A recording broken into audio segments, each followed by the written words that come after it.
सभी साथियों को नमस्कार। मैं रविंद्र कुमार। साथियों, दिल्ली में इलेक्शन का दौर, जनता को लुभावने जो अवसर, उन्हें फ्री की रेवड़ियां जो देने का जो लालच दिया जा रहा है, बीजेपी सरकार इस लालच में सबसे आगे चल रही है।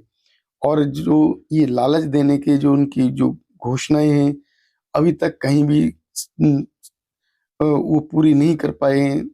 तो अब दिल्ली की जनता को लुभाने जो अम, ये रेवड़ियां बांटने का जो काम कर रहे हैं, तो किस तरीके से उसे पूरा करेंगे, मैं आज आपसे इसी पर चर्चा करता हूं। अब देखिए, अगर गवर्नमेंट इतना इतना अगर फ्री कर देगी तो फिर प्रेशर कितना पड़ेगा सरकार पर। आप सोचिए कि दिल्ली की जो टोटल आबादी लगभग 4 करोड़ के करीब है, और 4 करोड़ की जनता को अगर सरकार इतना कुछ दे देगी तो उसके लिए कर्ज लेने की जरूरत पड़ेगी विदेशों से। अगर विदेशों से कर्ज आता है हमारे देश में, तो कहीं ना कहीं हम कर्जदार अधिक होंगे, और उस कर्ज को निपटाने के लिए हमारे पास धन नहीं होगा। इतना अधिक कर्ज लेने की जरूरत पड़ेगी, जो कि अभी तक हमारा जो कर्ज है उससे करीब 10 गुना कर्ज लेने की जरूरत पड़ जाएगी, केवल दिल्ली में फ्री की रेवड़ियां बांटने के लिए। क्योंकि 4 करोड़ की लगभग आबादी है, उस 4 करोड़ की आबादी को केवल ये अगर इस तरीके से फ्री में दे दिया जाएगा तो हमारा देश गिर भी रख जाएगा। हमारे देश पर कभी भी कोई भी देश अटैक कर देगा, क्योंकि जो कर्ज देगा वो कर्ज मांगने के लिए आएगा, और कर्ज चुकाने के लिए हमारे देश पर पैसा नहीं होगा। क्योंकि अभी तक हमने देखा है जो कर्ज है वो प्रति वर्ष बढ़ता जा रहा है। तो इसके कहीं ना कहीं हम लोग जिम्मेदार होंगे। अब मैं बात करूंगा कि जो फ्री की रेवड़ियां जो बांटी जा रही है बीजेपी सरकार के द्वारा, वो क्या है। बिजली फ्री रहेगी, पानी फ्री रहेगा, बस फ्री रहेगी, महिलाओं को 2500 रुपये प्रति महीने की जो स्कीम ला रहे हैं। उसके बाद गर्भवती महिलाओं के लिए 21,000 की स्कीम ला रहे हैं। उस त्योहार पर जो सिलेंडर मिलेगा, एक सिलेंडर फ्री दिया जाएगा, और सिलेंडर में जो सिलेंडर की जो है कीमत अब ये 500 रुपये की कर रहे हैं। अभी तक इन्होंने कीमत दिन प्रतिदिन बढ़ाई थी, अब ये लुभावने अवसर दिखाकर जनता को ठगने का काम कर रहे हैं। अब इसके बाद गरीब बुजुर्गों को ये 10 लाख तक का जो है इलाज का जो मुफ्त इलाज का जो आश्वासन दे रहे हैं। उसके बाद 60 साल से 70 साल के जो बुजुर्ग हैं उनको 2500 रुपये प्रति महीने, और 70 साल से अधिक के बुजुर्ग हैं उन्हें 3,000 रुपये प्रति महीने की पेंशन देने की घोषणा कर रहे हैं। तो ये जो घोषणाएं की जा रही हैं, इनसे अलग एक और घोषणा है जो कि कह रहे हैं कि जो झुग्गी झोपड़ी में रहने वाले लोग हैं उन्हें 5 रुपये में पौष्टिक आहार मिलेगा। यानी कि पूरी तरीके से देश को गुलाम बनाने की जो तैयारी हमारे देश को चल रही है, इस राह पर हमारा देश कंगाल हो जाएगा, और हमारे देश में केवल और केवल गुलामी के सिवा और कोई रास्ता नहीं बचेगा। अब हम बात करते हैं कि जो है, अगर कोई देश इतना अधिक पैसा अगर खर्च करेगा, बांटेगा, तो उसे पैसा बांटने के लिए जो पैसा आएगा कहाँ से आएगा। उस देश को जो लेना पड़ेगा, जो उधारी लेना पड़ेगा, कर्जा लेना पड़ेगा, वो विश्व बैंक से कर्जा लेना पड़ेगा। उसके लिए हमें हमारे जो आबादी के हिसाब से वहाँ चुकाना पड़ेगा, और वो एक मोटी रकम हमारे देश को चुकानी होगी, और उसके लिए मोटे धन की जरूरत होगी, जो कि हमारे पास धन नहीं होगा। तो उस धन को हम कैसे देंगे।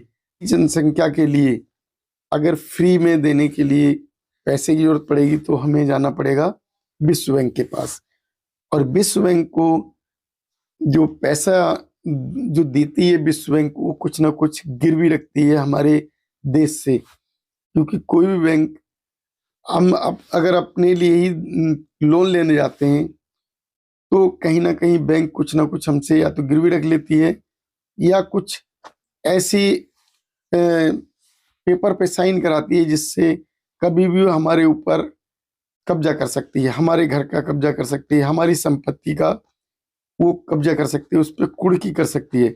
इसी तरीके से यही प्रोसेस होता है विश्व बैंक में। विश्व बैंक भी जिस समय पैसा देता है, कुछ ना कुछ गिरवी रखता है, या फिर कुछ इस तरीके से जो है डॉक्यूमेंट रखेगा, या इस तरीके से जो प्रधानमंत्री के द्वारा और हमारी संसद के द्वारा वेरीफाई पेपर रखे जाएंगे, जिनके आधार पर वो लोन देगा। अब जो लोन दिया जाएगा, लोन चुकता करने के लिए पैसा कहाँ से आएगा? पैसा तभी आएगा जब हमारे देश में उतनी अधिक इनकम का जो सोर्स है वो हो। लेकिन हमारे देश में अगर इनकम का सोर्स होता, तो अभी जो कर्जा लिया जा रहा है, वो कर्जा क्यों लिया जाता? मनमोहन सिंह जी के समय जो कर्जा था, आज के समय जो मोदी जी हैं, उस समय जो कर्जा वो 3 गुना हो गया।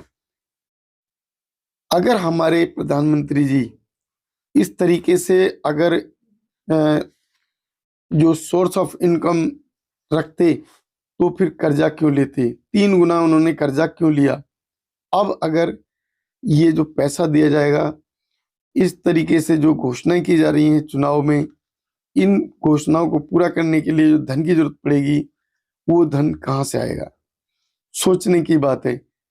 वो धन हम लोगों को कर्ज में डुबाकर विश्व बैंक से उठाया जाएगा, और उसके लिए हम लोगों को ही वो धन चुकता करना पड़ेगा। हमारे ऊपर जो प्रेशर आएगा, क्या अभी तो इन्होंने निजीकरण किया, और निजीकरण करके जो भी सरकारी संस्थान थे, सभी संस्थानों को इन्होंने निजीकरण में झोंक दिया, और जो हमारे देश के उद्योगपति हैं, उनसे उनको जो है सारी इकाइयां दे दी, और इन्होंने इन इकाइयों को कहीं ना कहीं विश्व बैंक में गिरवी रख दिया। अब आप मानिए कि जो है ये विश्व बैंक से जो पैसा ये मिल रहा है, ये पैसे का जो प्रेशर है हमारे ऊपर कितना पड़ता है? अभी के हिसाब से जो प्रति व्यक्ति जो कर्ज है 1 लाख से अधिक का पड़ता है। अगर और अधिक धन कर्ज लिया जाएगा, तो वो कर्ज कितना होगा? और फिर प्रति महीने इस तरीके से फ्री में दिया जाना, हमारे देश में एक दरिद्र स्थिति आ जाएगी। जो शिक्षा का जो स्तर है वो डाउन हो जाएगा, क्योंकि जो शिक्षा जो है उस पर खर्च करना चाहिए पैसा, वो गवर्नमेंट तो कर नहीं रही, और इस तरीके से लुभावने जो अवसर दे रही है, हालांकि ये पूरे नहीं होने, क्योंकि गवर्नमेंट ने कोई भी अब तक के जो काम है उन्हें पूरा नहीं किया। उन्होंने पहले जो है विश्व बैंक से पैसा लाने के लिए कहा था, वो नहीं आया। फिर 15-15 लाख रुपए देने का गरीबों को वादा किया था, वो नहीं मिला। अब गवर्नमेंट इसी तरीके से लुभावने और अवसर दे रही है, तो ये धन आएगा कैसे? इससे हम उस गरीब स्थिति की तरफ जाएंगे जिस स्थिति में हमें नहीं जाना चाहिए। अगर हमें बचना है, तो इस तरीके से जो फ्री की रेवड़ियां लेनी छोड़नी होगी, क्योंकि जो गवर्नमेंट, कोई भी गवर्नमेंट बनेगी इनमें से तीनों में से, वो अपने वादे पूरे करने के लिए धन लेके आएगी, लेकिन कितने वादे पूरे होंगे ये तो समय बताएगा। लेकिन धन उसके हिसाब से ये कर्ज उठा लेंगे, और कर्ज का इस्तेमाल आपको पता ही है हमारे देश में किस तरीके से हो रहा है।